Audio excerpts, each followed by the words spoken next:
अरे रह के भी रहते निहत्था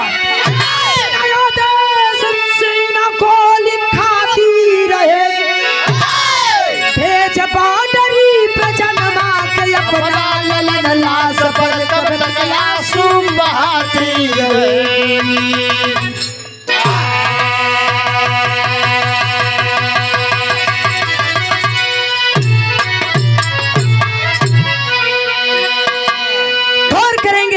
कब तक जवानों की होगी शहादत, बंद ताबूत में घर लाशें आती रहेगी। हमारे भारत के गद्दार कुछ ऐसा नेता गड़बड़ा लोग देखो पर्सनल केहू के ना कहती, लेकिन कुछ ऐसा बड़ा लोग कि जब जवान शहीद हो जाना तो श्रद्धांजलि दे के अपने पार्टी में लीन हो जाते हैं।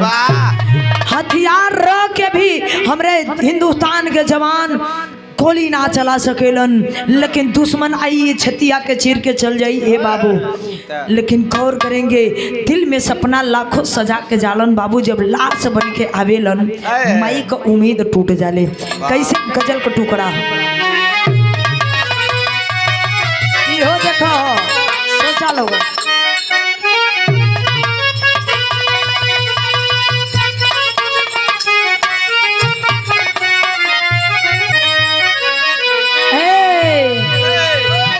कौनो आशिक माशुका की बात है। आशिक थोड़ा देहात का और माशुका थोड़ा शहरी है। बेचारा भैंस चरावे वाला रहा, वो भैंस चरावे वाला रहल, वो बम्बई के रहल। हाँ और से सुनबे कैला लोगन हम हई बीए पास हो बलम और बिरहा के गवैया कि भैंस चरवैया ना कला कि हम हई दुल्हन कलश के हम हई बीए पास हो बलम और भैंस के चरवैया। लेकिन रोजगार है अपन सब बढ़िया है। लेकिन माशुका यासिक को चैलेंज दे रही है, कह रही है क्या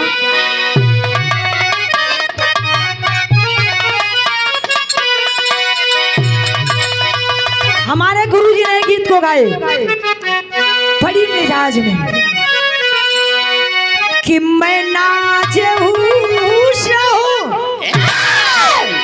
मैं हम अपने का नाम कहते भाई वो कलश की मैं मतलब मैं कि मैं नाच हूँ अरे तुम मेरा यतिराम करो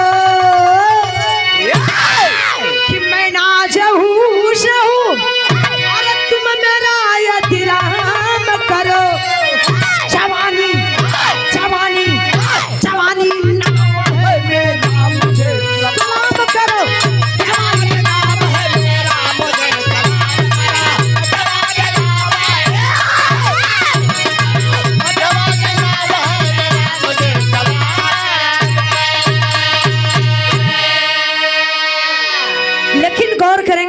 आशिक ने बोला कि मैंने तो सलाम करूंगा, एक छोटा सा मेरा एक काम करोगी? अरे तू तो ठहरे देशी गंवार, मैं शहर की परी क्या चीज हूँ, अरे मुझे पहचान लो। अरे गुलाब को कीचड़ में गिराने से पहले सीने से लगाने को एक शान दो। कहे सुनिए सुनिए गुलाब तो हो लेकिन एक कीचड़ ही आपको गुलाब कीचड़ में भी उगता है।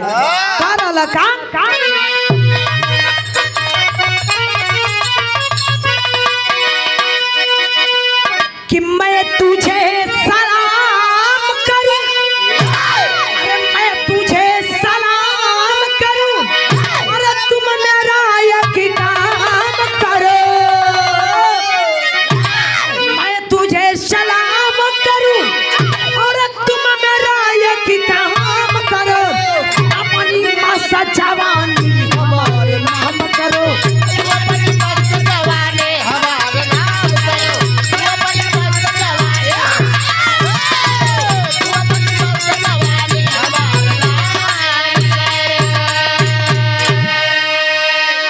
कहे कि तुम्हें मैं सलाम करूंगा लेकिन अपनी ये जो मस्त जवानी है हमारे नाम पे कर दो। कहे कि तुम्हारे वश की बातें नहीं है, लेकिन हमारे हिंदुस्तान के जवान ऐलान कर रहे हैं क्या,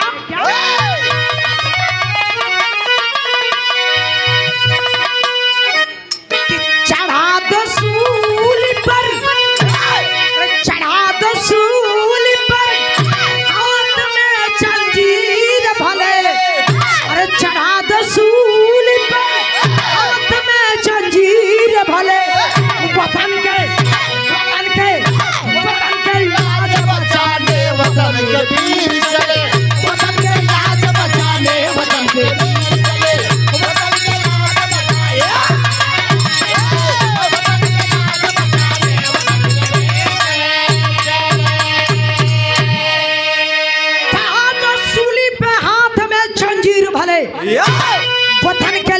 बचाने वतन के वीर चले। अरे वाह।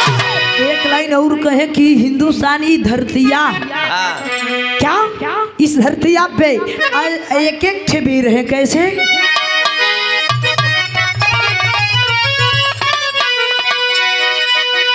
कि इसी धरा पर, अरे इसी धरा पर ऐसा ऐसा वीर पले,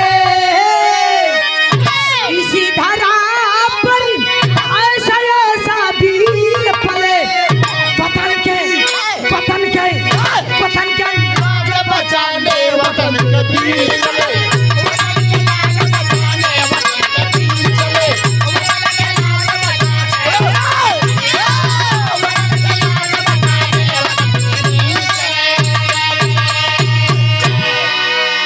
गौर करेंगे लेकिन हमारी कहानी हमें से शुरुआत हो नजम के लाइन से। कैसे बाबू?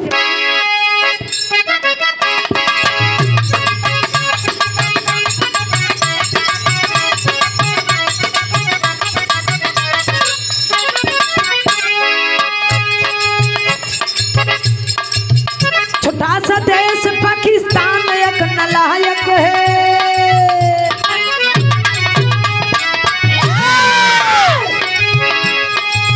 छोटा सा देश पाकिस्तान एक नालायक है, करके घात हरदम बनता खलनायक है।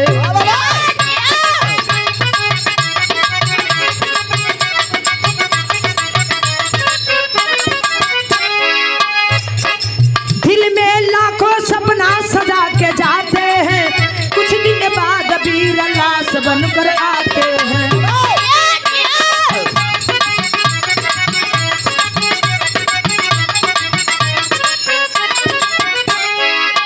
राजनीति खातिर नेता आंसू बहाते हैं, जला के दीप उनकी श्रद्धांजलि मनाते हैं।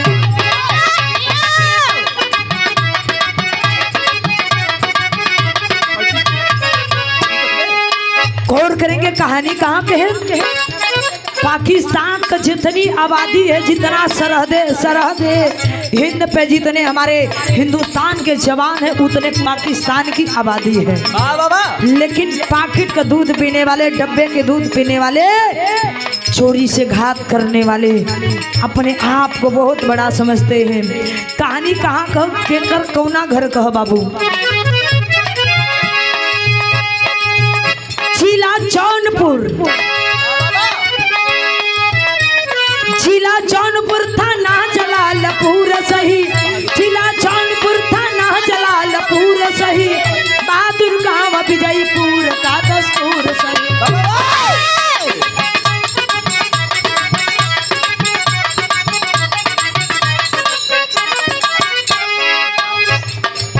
पिता रमाकांत संग उर्मिला मतारी थी, पिता रमाकांत संग उर्मिला मतारी थी, बेटा जिला जीत रेणु मंजू दो दुलारी थी।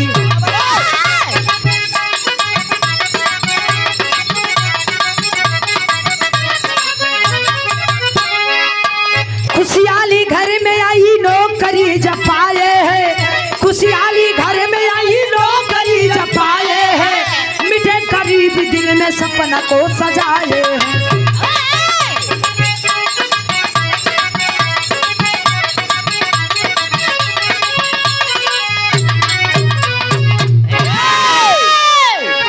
हेलो ए बाबू, आवाज हमरा से वजन बनाओ, बहुत जोर लगत।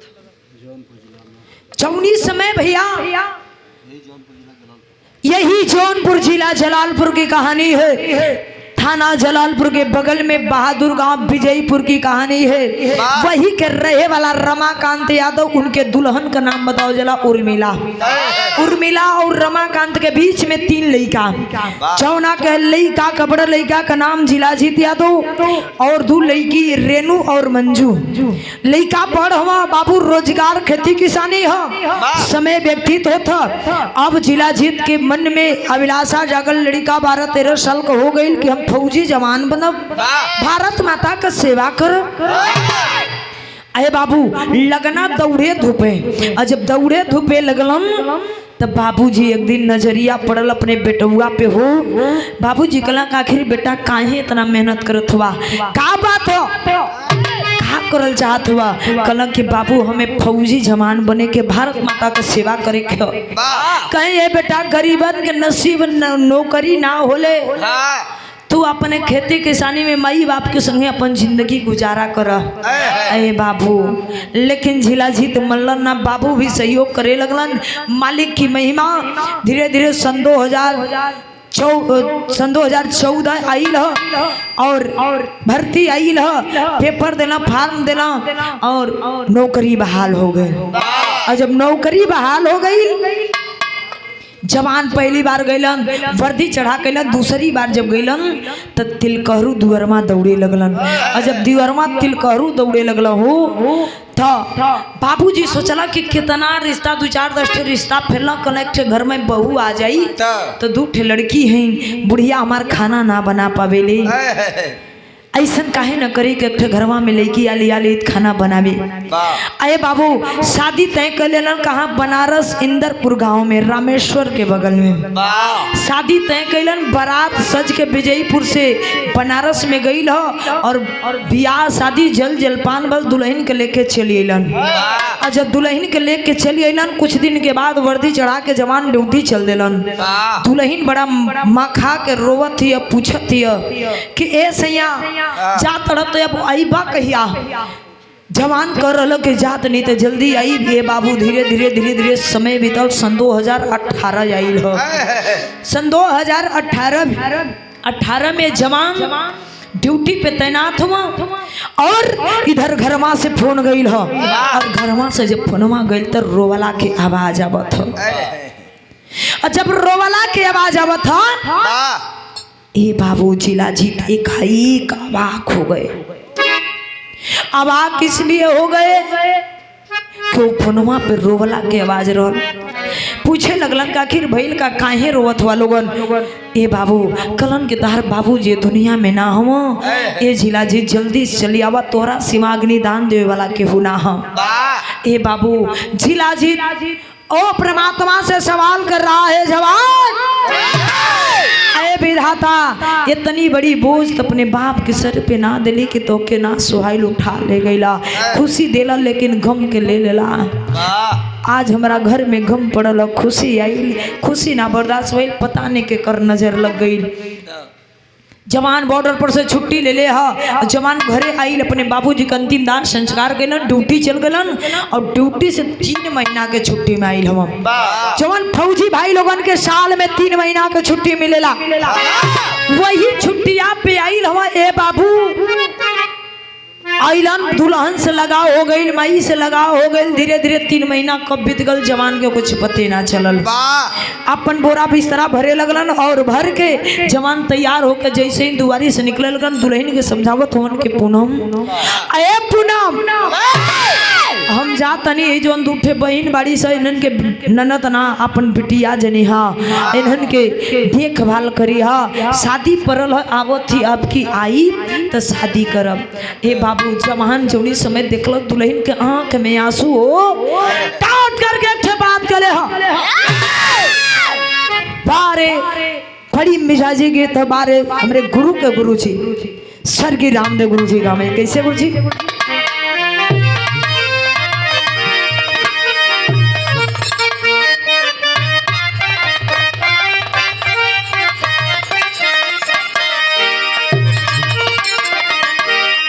मिजाज में ही बम्बई में गौले रहना। ये गीतिया के मुंबई में गौले रहना, वो डायरेक्टर कहाँ है लेकिन हमन के सर्वा भाषा शोभा ना दे। लेकिन गौलन तो कहलन कैसे गौलन गुरुजी,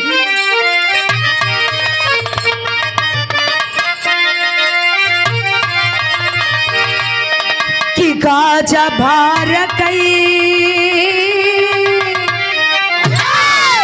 कि काचा भार कई गुजारिया गजब कर।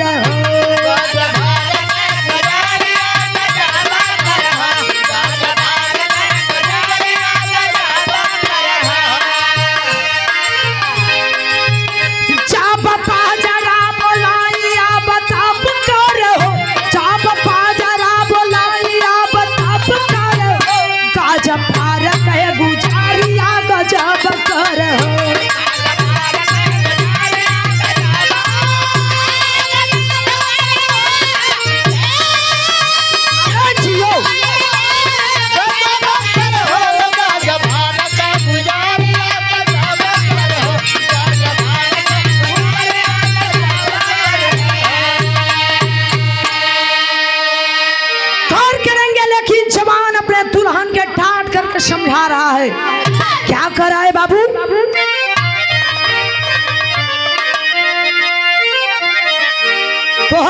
तोहरा आंख में आंसू शोभा ना देवेला। अरे पूनम जौना दुल्हन से शादी कलूं दुल्हन का नाम पूनम कहना तोहरा आंख में आंसू शोभा ना देला। अरे बाबू दुल्हन के समझावत हुआ कहत हुआ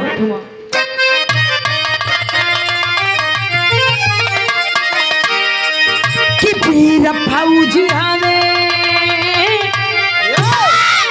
कि पीर फौजी हमें साजना तोहार गोरिया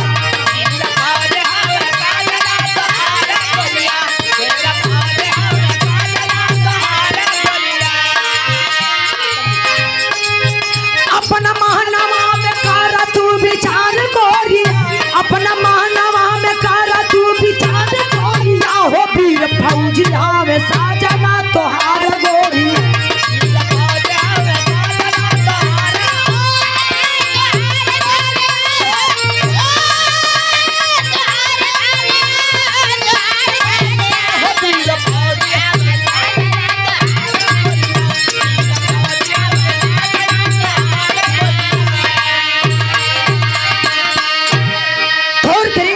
दुल्हन के कला के वीर फौजी हमें सजना तोहार गोरिया। अरे अपनी मनवा में कर तू विचार गोरिया। अरे पीर की औरत होकर के आंख से आंसू बाहर हलो शोभा ना देवेला। ए बाबू ओहर से सैया निकलत हुआ जात हुआ और इधर एक ठे खुशी भी है। खुशी क्या है कि जिला जीत के दुल्हन के पेट में 2 से 2.5 महीना गर्भवती है। यार खुशी वहर गम जिला जीत जात हो दुल्हन रो रहल हो। ए बाबू जिला जीत समझा करके दुल्हन के और चल दिए जवान आगे बढ़ल हुआ। जब आगे बढ़ल हुआ तो आगे का दृश्य देख करके बाबू कलेजा कांप जाई का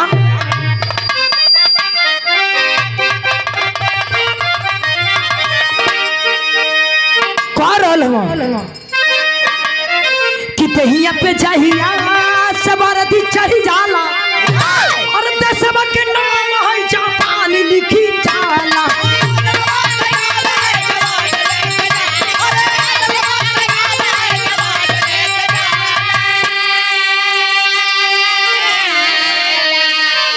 और पीरता ही पीर के और पीरता ही पीर के सिंगार गोरिया है पीर फौजी हमें साजना तोहार गोरिया।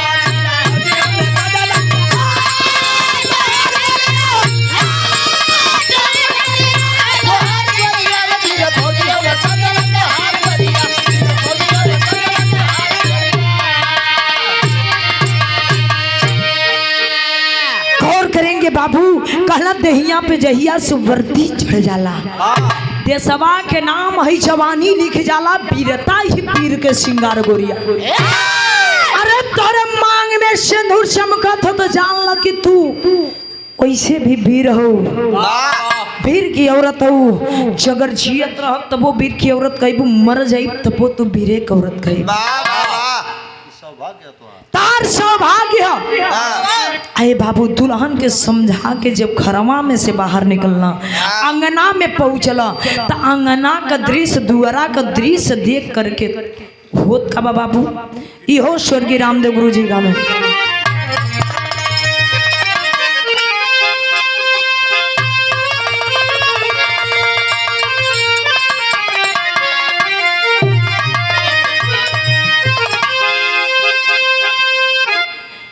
देखा स्वर्गीय रामदेव जी के गुरु का और बुल्लू गुरु जी के विराह हो राहुल तब गावे लोगन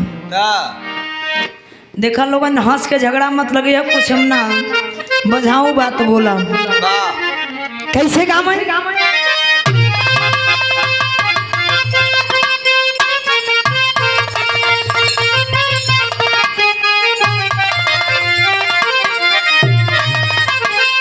स्वर्गीय रामदेव गुरु जी गावे और कुंडा मिलल दौरावा मिलल आये सोहागावा मिलल रो भौजी। देखा आप लोग हंसिया लोग झगड़ा लग जाए उधर ना एकदम ना हंसिया लोग। अच्छी लाइन लगी तो सम्मान हो कहे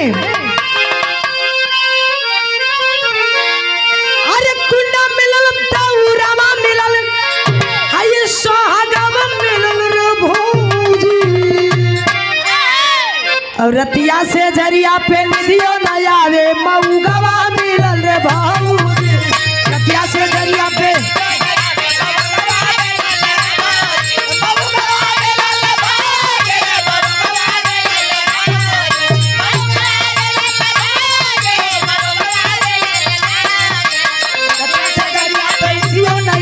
मऊगवा मिलल रे भौजी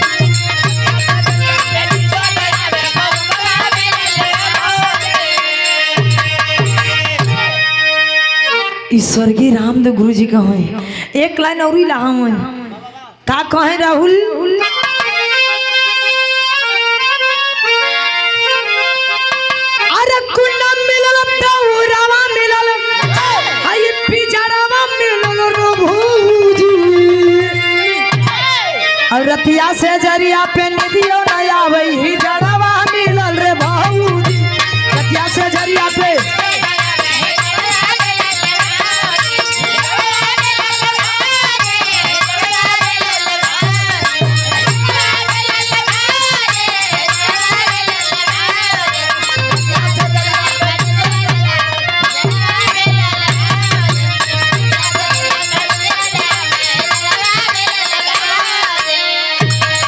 हम ना करो थी वो लोग कर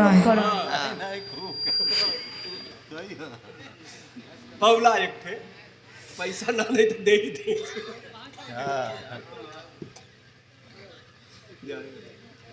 यह कुल तुहन के आई कि और का आई ये देखिए गरीबों के मसीहा आदरणीय परम पूज्य ब्रह्म सम्मानित इस कमेटी के अध्यक्ष राजेश यादव प्रधान पद के प्रत्याशी बिल्डर साहब की ओर से देखिए 501 रुपया देकर के सम्मान कलन कलन हो कि कमर ना हिला था कमरियो ले ढेर खाव करे ये देखो भैया ये जड़ा कहीं हम नहीं कते कते लाइनिया तो हरिया दा कैसे कहीं गुरुजी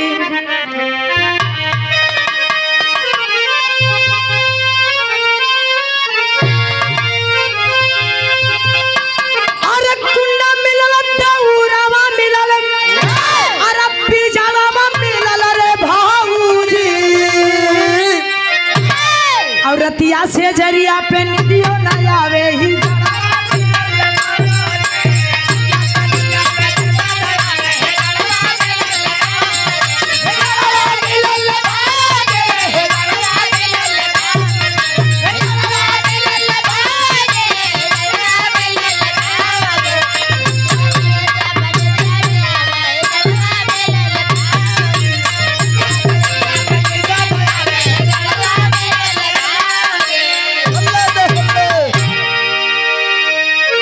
अब ऐसे बड़ी के कमर का हिलाई पूरा शरीर ही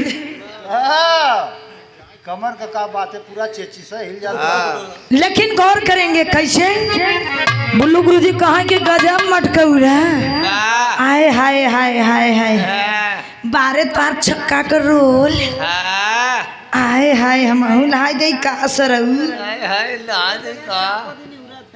कहीं रुका रुका चिल्लैले बिरहा होला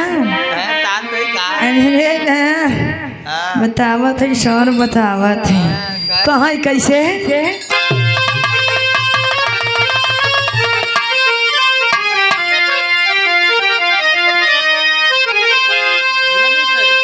अरे कर जाऊ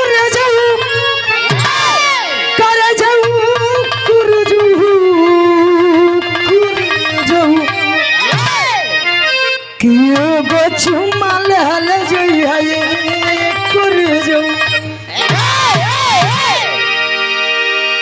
कहीं करे जाऊ ना एगो चुम्मा ले ले जइया ये करे जाऊ ले ले जा नहीं फिर दे ले जिया लेके जा नहीं दे के जा रामदेव गुरु जी कहे अरे रुका रुका तार कखला से अब बोलला से बिरहा होला बिरहा कैसे होला तनी सीखा हमसे चिढ़ावई कहीं का कहीं गुरु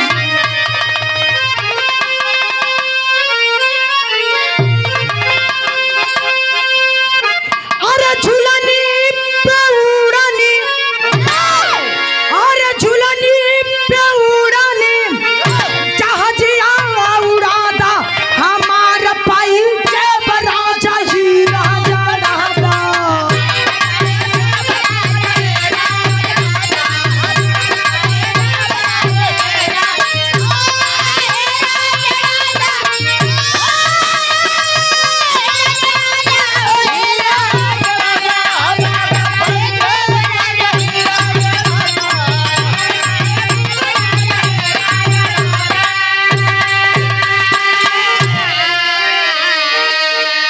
लेकिन गौर करेंगे बाबू, कहानी पे गौर करेंगे। ये तो मौज मस्ती रहल, बड़ी गीत है अपना, लेकिन गौर करेंगे कहानी पे। जब चिराजीत घरवा से बाहर अंगना में निकलल हो, मतारी है अचरा का टोक पकड़ करके दतवा से दाब के रो रहल है। सोचा तनी मतारी के आभास हो गई कि बेटवा हमार जात जिंदा वापस न आई। यही से कहल जाला, माननीय प्यारे लाल गुरु जी ने लिखे कि अमृत के धार केहू केतनो पियाई एगो माई बिना, कैसे करजवा जुड़ाई ये भाई एगो माई बिना। मतारी हो जमुन माई जन्म दे, चाहे आंधरे माई रहे, लेकिन लइका का अगर आवाज सुन जइहा तो जान जइहा कि हमर लइका हाँ माई तो माई होली हो। लेकिन आज की कलयुग का दुनिया के मालिक के दुनिया के लोग मई का जियरा गाई का पुतवा का जियरा कसाई का। गौर करेंगे बाबू, मतारी तो मतारी होली, लेकिन जवान जब मतारी देखले बा बेटवा के हो कि बेटवा हमार रोवे लगल, आके धधा के कलेजवा से लगा के ठे बात कले ललकार के का।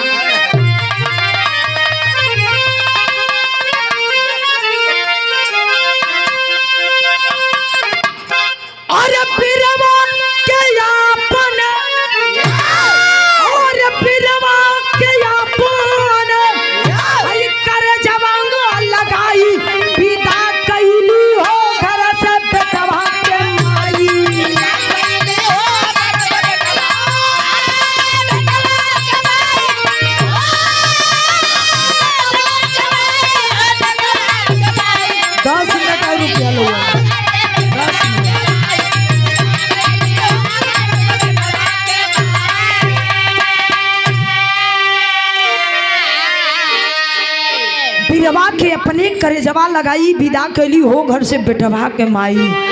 गौर करेंगे बाबू, मतारी करेजवा से लगा के अपने बेटवा के ऐलान कर रही है, चिल्ला के बोल रही है, अरे बेटा जा रहे हो तो जाओ, गम नहीं है लाल, जा रहे हो तो दुश्मन की कलेजा चीर करके तिरंगा लहरा करके यहाँ, तब मई के दूध का कसम चुकी रे बेटा। गोली अगर खइहा तो बेटा सेना में पीठ मत देखिया गिदड़न के सामने। अरे शेरनी मतारी का दूध पिए हुआ बेटवा, मतारी समझा करके भेजले बाड़ी बाबू। कह तड़ी एक बात,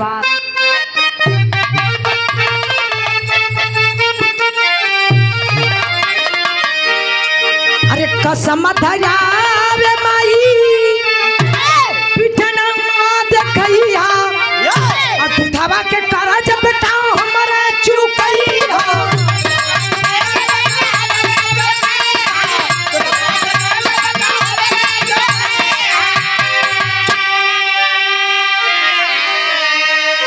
और बाबू के पगड़ी बदे, और बाबू के पगड़ी बदे कहली चताई, पिता कैली हो घर से बेटा के माई।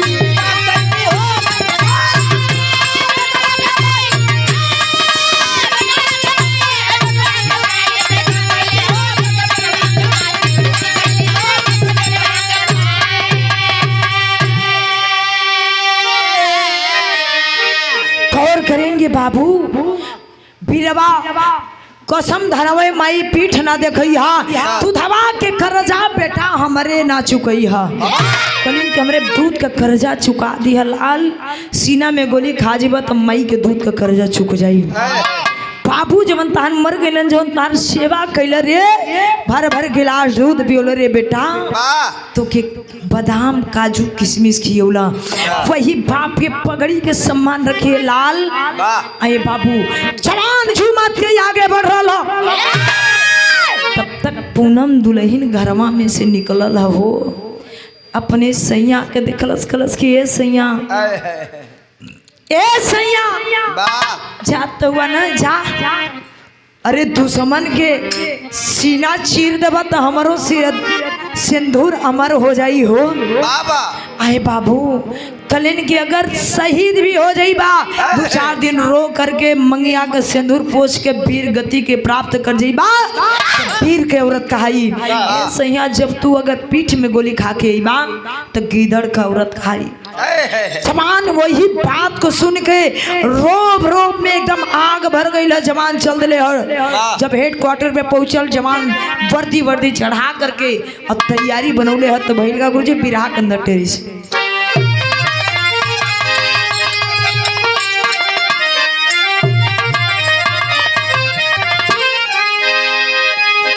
अरे बघेला सरहद पर चल दिया बघेला सरहद पर चल दिया सर पे बांध के सरिया रंग तिरंगा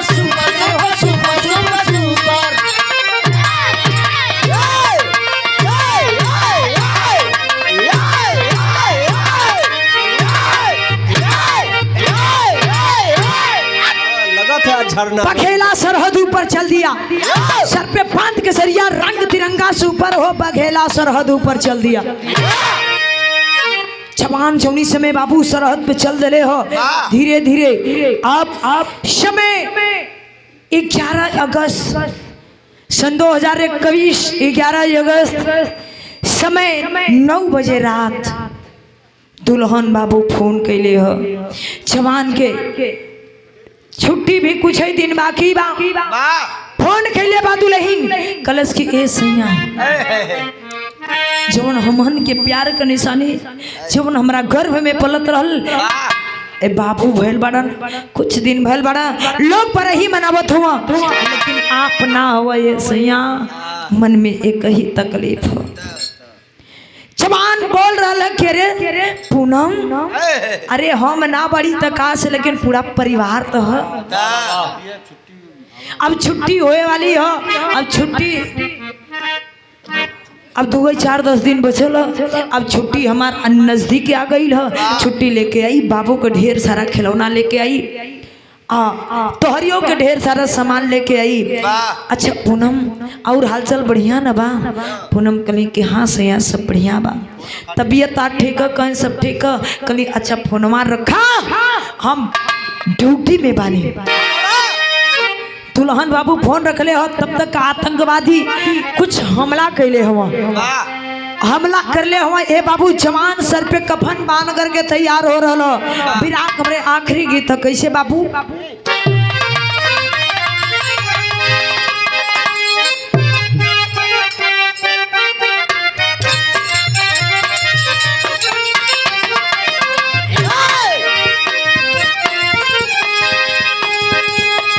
अरे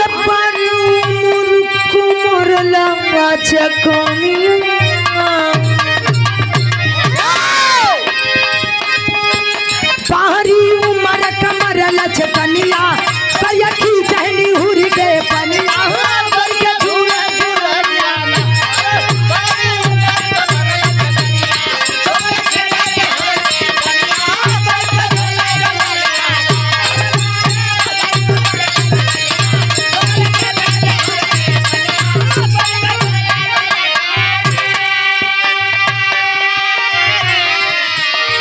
कमेटी के सदस्य बाबूजी की ओर से पुनः व्यवस्थापक है राजीत राम और इस कमेटी के व्यवस्थापक हैं आप राजीत राम बाबूजी की ओर से देखिए 100 रुपया देकर के सम्मान के चढ़ों में प्रणाम आशीर्वाद की जा रही गौर करेंगे यही के एक लाइन और गाँव में पंधारी गुरु जी गाँव में कहा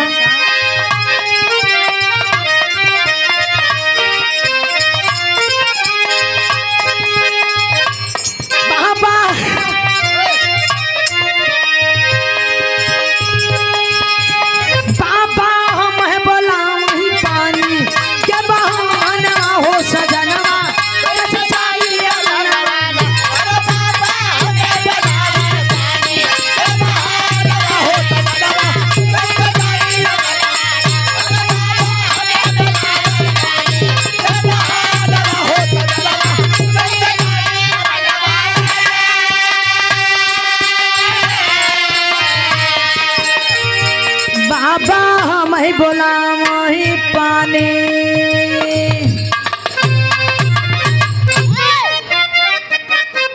कहीं एक इलाहाबाद में कहीं गुरुजी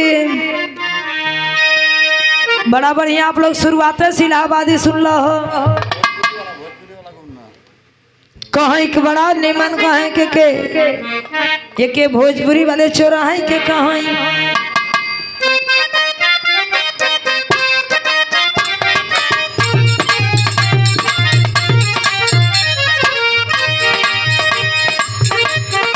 ऐसे काहे देखो तारा फार के नजरिया ए हो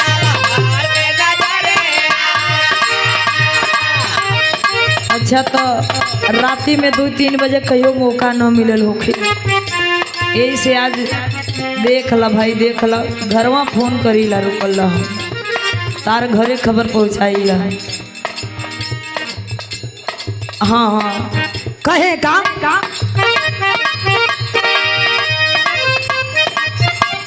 आई तनी के इतिहास सुना कोनो लड़का भोजपुरी के कोनो लड़की के लाइन मारत रहे से कहे ऐसे काहे देख तारा फार के नजरे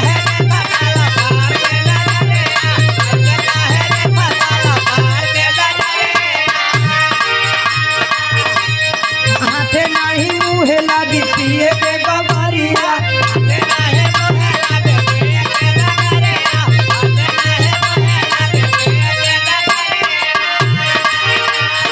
ऐसे काहे देखो तारा फार के नजरिया हाथे नहीं मुहे लागी पिए के गगरिया ए हो बहुत लोग लाइन में लगल हुआ यहाँ पर भेटाए वाला ना हो कहे का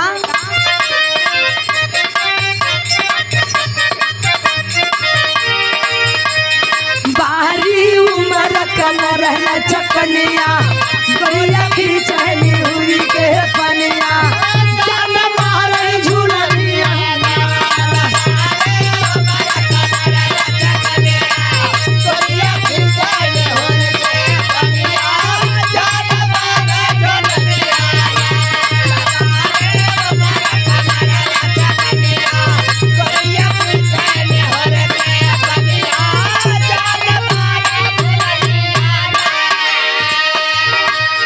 उठा तो दराद होला बैठा तो दराद हो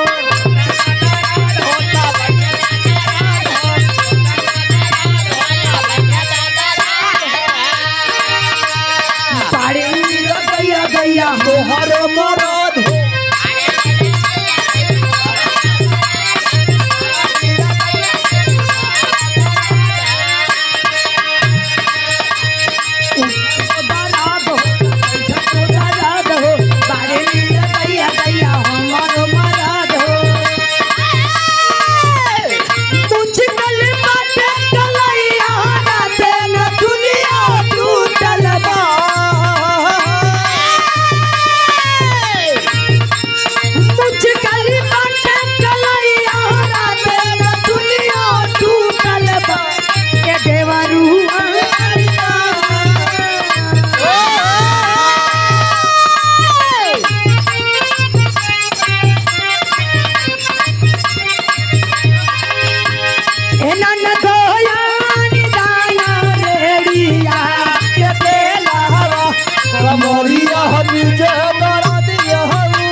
लेकिन गौर करेंगे बिरहा पे गौर करेंगे क्या छौनी समय जवान देखले हो आतंकवादी घुस बैठी कैले बड़न तब सर पे कफन बांध करके जवान तैयार हुआ क्या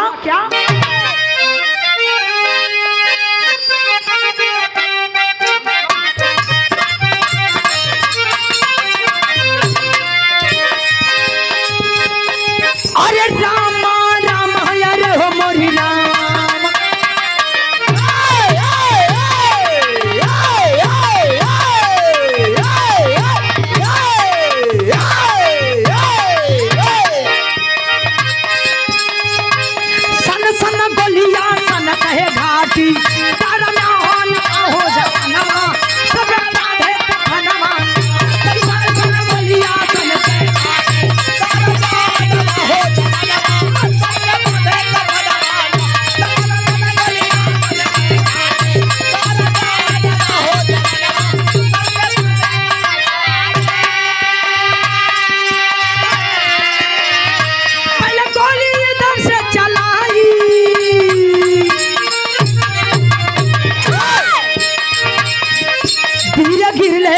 पकड़ा खाई चल किया है सीना पापी चल किया है सीना पापी बेईमानवा हो जवानवा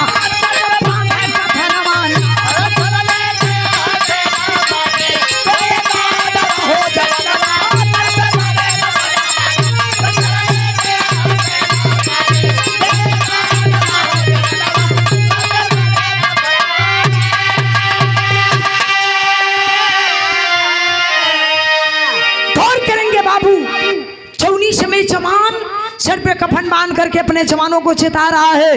तब तक आवाज और कहीं से सुनगुनिया मिलल के घुट बैठी आकर के पाकिस्तानी आतंकवादी आकर के सामने मुठभेड़ कर दिए और उसी मुठभेड़ में जवान पहला गोली सन सन सन हर से सनकल तब तक गोलियां के अपने जवान के सतर्द करत भरे में आके 5-6 गोली आगे सिनेमा के पार कर गई।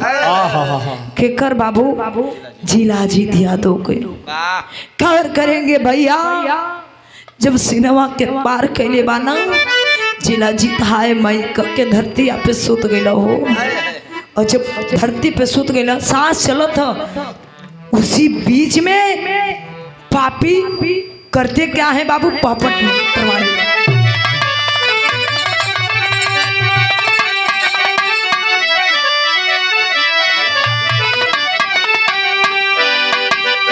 अरे खेले बहादुर आज खून की होली गोली लावा गलीबा अरे खेले बहादुर आज खून की होली गोली ला गलीबा अब बंद हो गई बंदे मातरम बोली गोली लागल बा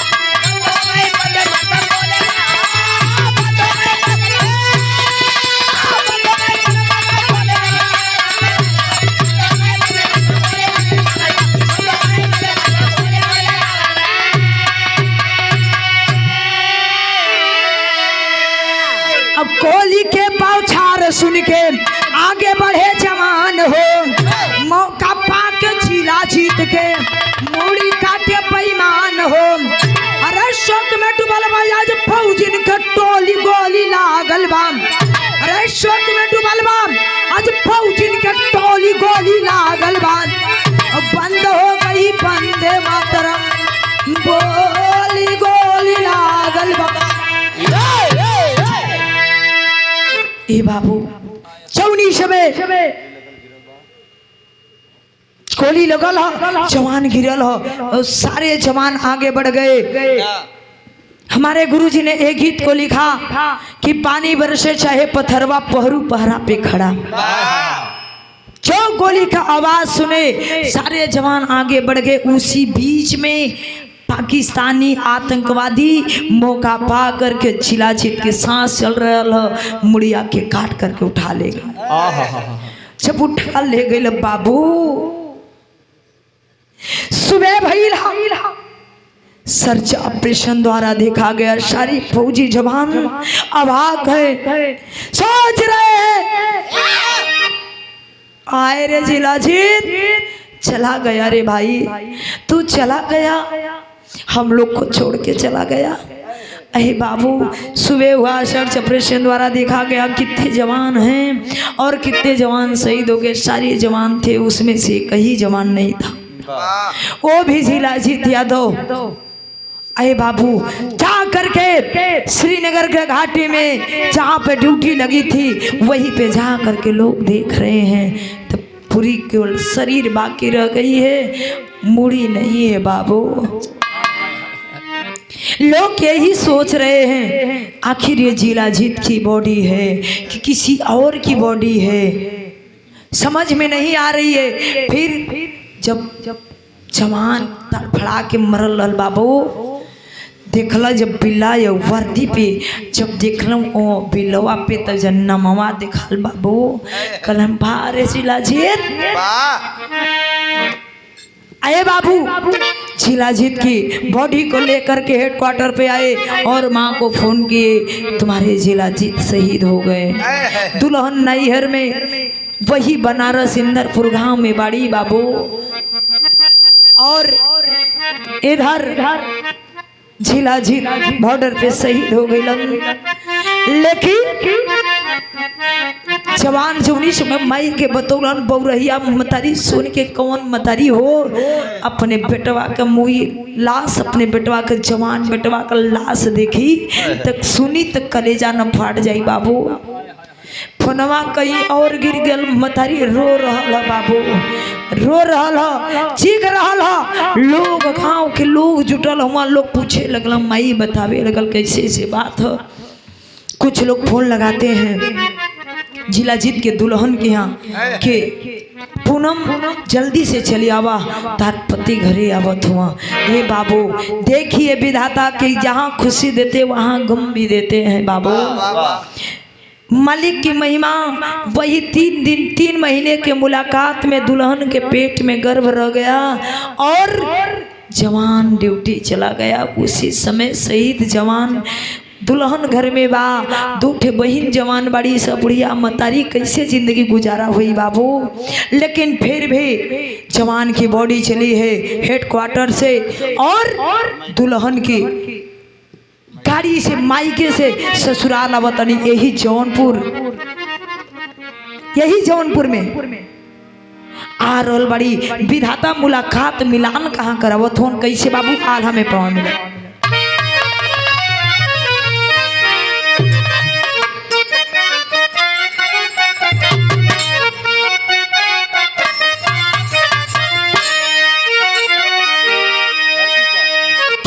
धरती पे सूत गईले भारत के जवानमा भैया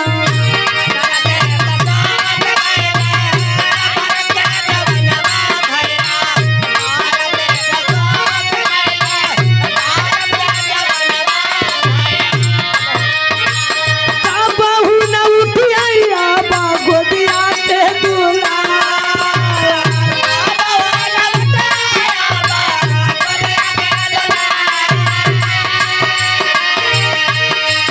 तिरंगा में लपेट लसिया चालल कहुआ के बाबू।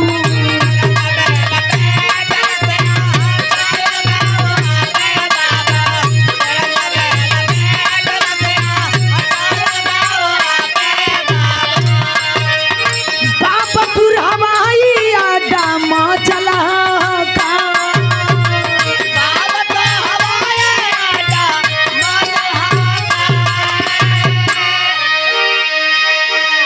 बाबू। लॉकडाउन याद रहेगा सन 2021 लॉकडाउन लगा था। उसी समय जवान की बॉडी जब आई है जम्मू कश्मीर से वही बाबतपुर हवाई अड्डा बॉडी उतर रही है। इतना गांव के लोग उत्तर प्रदेश के लोग जा करके वही जिला जीत को श्रद्धांजलि दे रहे हैं। लॉकडाउन लगा है पांव रखने का जगह नहीं है। जब तक सूरज चांद रहेगा लॉकडाउन याद रहेगा। गौर करेंगे बाबू जवान की बॉडी आई घर पे ताबूत खुला है और जब ताबूत खुला है मतारी वो लसिया के देख करके रो रही है पगला कर गई पागल हो गई मतारी की बार है आए विधाता तो के तो कोनो खुशी ना न सुहाला कौनो खुशी तो से न सवाला। अरे बेटवा के नौकरी देला पति का जीवन ले लेला आज बेटवा के भी जिंदगी ले लेला। पूरा ये मतारी के लाठी जिंदगी के जिए के बुढ़ाई के लाठी छीन लेला ना तो के सुहाइला ऐसा नौकरी आप मत देले होता हमार परिवार तो सुखी रहत।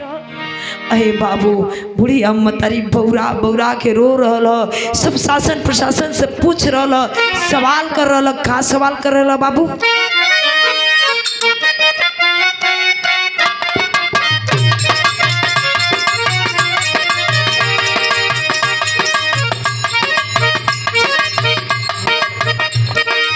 मुड़िया कटालत खली बुढ़िया महतरिया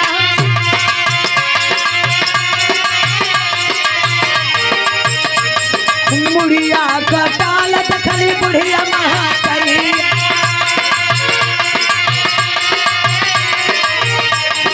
जैसे कि कर जब पे गिरल बापा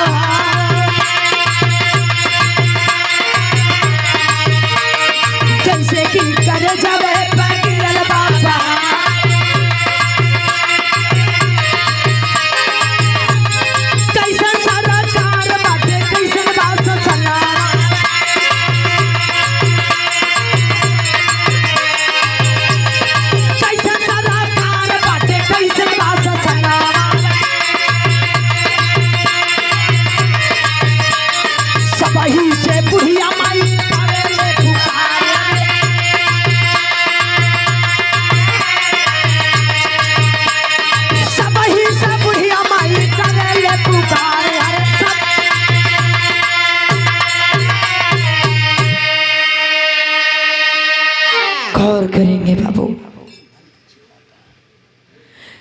मुड़िया कटल देखली बुढ़िया मोहतरिया जैसे कि करे जबे पे गिरल बा पहाड़।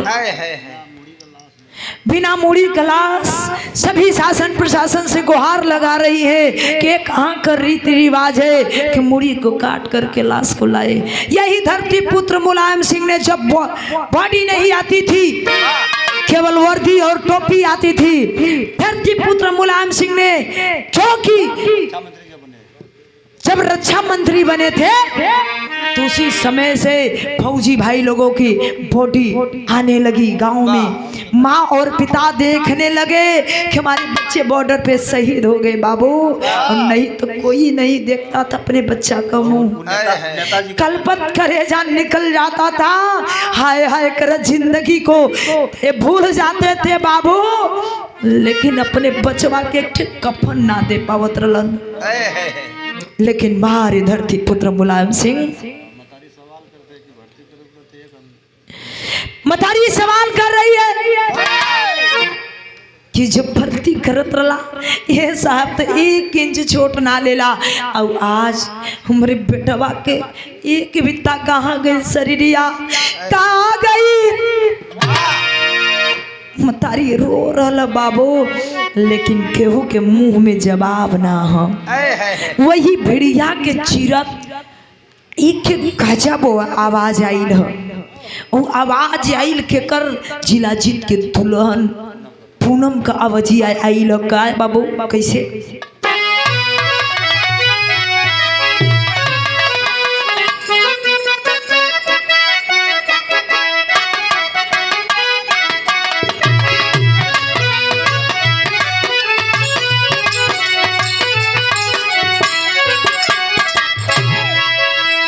पूनम में आकर के 24 में फौजी भाई लोग सामने खड़े हैं, सबसे पूछ रही है कि आखिर हमरे सैया के पहुंचावे ये तना लोग का आयल हुआ। ए बाबू ए देखिए ब्रह्मादि ब्रह्म सत्य, हम कलाकारों के गार्जियन बड़े भैया, गरीबों के मसीहा, प्रधान पद के प्रत्याशी, इस कमेटी के अध्यक्ष राजेश यादव, जन्मभूमि जौनपुर और कर्म भूमि मुंबई। बिल्डर साहब की ओर से देखिए ये करोड़ भाव पे पुनः 501 रुपए दे करके सम्मान किए हैं। चढ़ों में प्रणाम आशीर्वाद के जा रही। बार बार कहेंगे कि इस धरती की कर्जदार ये कविता है, लेकिन गौर करेंगे बाबू, जब भी आएंगे और जब आप लोगों का आदेश लगी कविता अगर खाली रही तो जरूर आप लोगों का आदेश का पालन करिए। लेकिन गौर करेंगे जिला जीत का दुल्हन रो रहा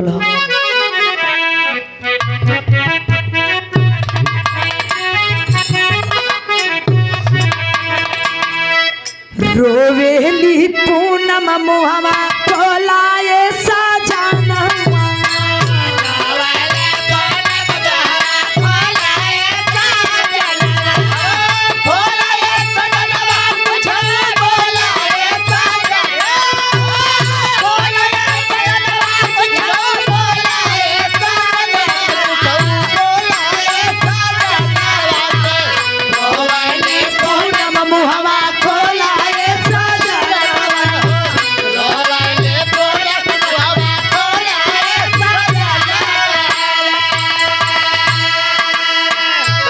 वीडियो कॉल देखले रहला लाल के सूरतिया, वीडियो कॉल देखले रहला लाल के सूरतिया, वीडियो कॉल देखले रहला लाल के सूरतिया।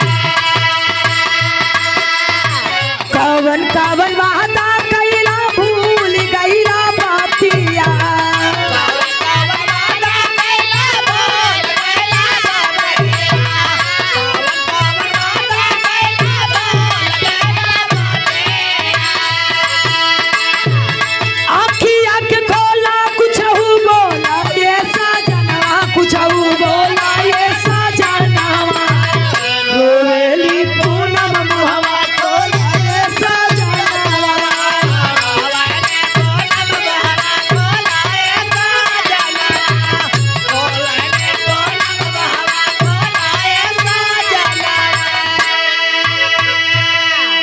अरे बाबू दुल्हन रो रही है, कह रही है कि हे सैया मुँहवा खोल के एक बार बोल दा ना, एक बार आँख के खोल के पूनम के बोला दा, यही अपने लई खवा के देख ला ये बाबू।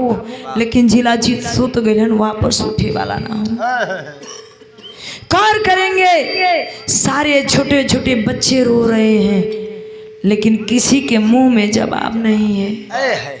लोग देखने लगे कि इस घर के लोग ऐसा लग रहा है कि किसी ने इस दम को तोड़ देंगे, ये धरती से कोई न कोई और न चला जाए। अरे बाबू कहीं जल्दी से इनका जनाजा सजाइए और इनका अंतिम दाह संस्कार। जनाजा को सजा रहा मतारी एकदम बेहोश होतारी, लोग पानी डाल के जगावत हुआ, बेहोश होते जगावत हुआ। इस कमेटी के व्यवस्थापक आदरणीय परम पूज्य ब्रह्म सम्मानित राजित राम बाबूजी की ओर से देखिए पुनः 100 रुपया दे करके सम्मान किए हैं। इस कमेटी की जितना राजेश भैया तनीश चलिए लोग स्वागत हो जा। मन लास्ट की था, अरे तुम्हार बिरहवा लास्ट हो न कौन करेंगे। लोग रो रहे हैं। जिला जीत को जनाजा को सजा करके कुछ लोग ले करके कंधे पर उठा के चल रहे हैं। तो हुआ क्या बाबू, आखिरी लाइन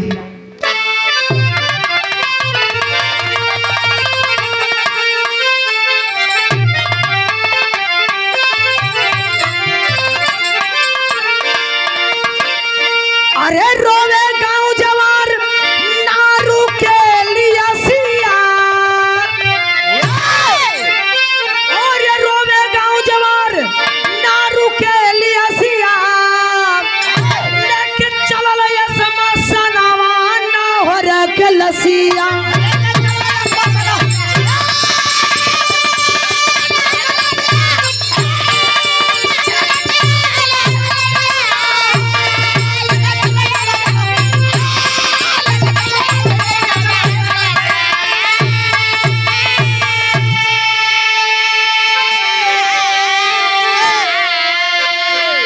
रोवे गाँव जवार ना रुके लिए सिया, लेके चलले असमसनवा नाहर के लसिया। अरे बाबू कुछ लोग उठा करके लेके चल रहे हैं, कुछ लोग लड़कवा के गोदिया में लेके समझावत हो।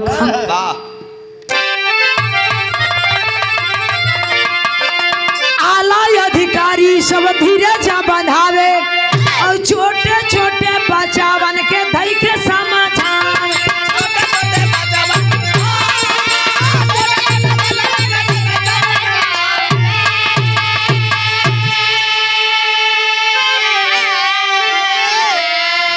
लागे जैसे माई के रुक जाई ससिया, अरे लागे जैसे माई के रुक जाई ससिया, लेके चलल ऐसे मसनवा नहर के लसिया।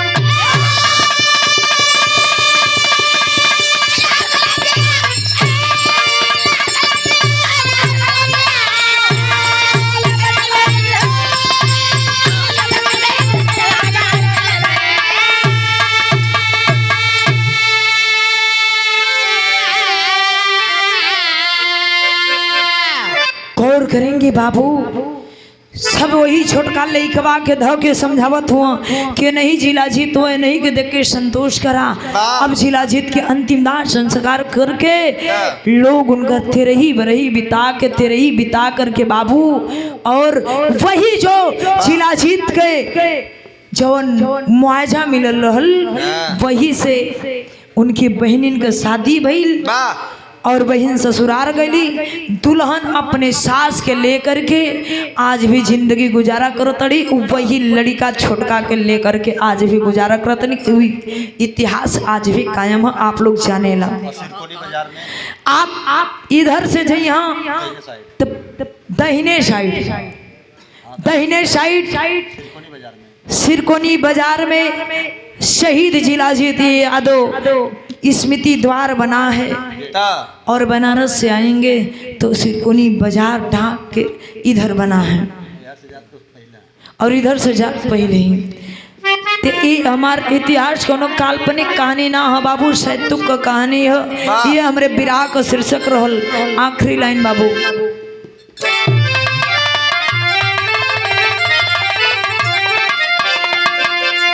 गुरु बिहारी गुरु गणेश गुरु रामलाल की माँ।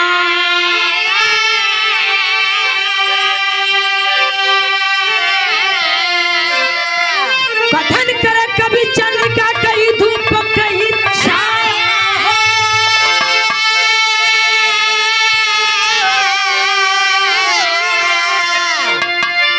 अरे बघेला बघेला सरहद पर चल दिया तो कविता कभी रमेश के रथिया पे बम भोला। बघेला सरहद पर चल दिया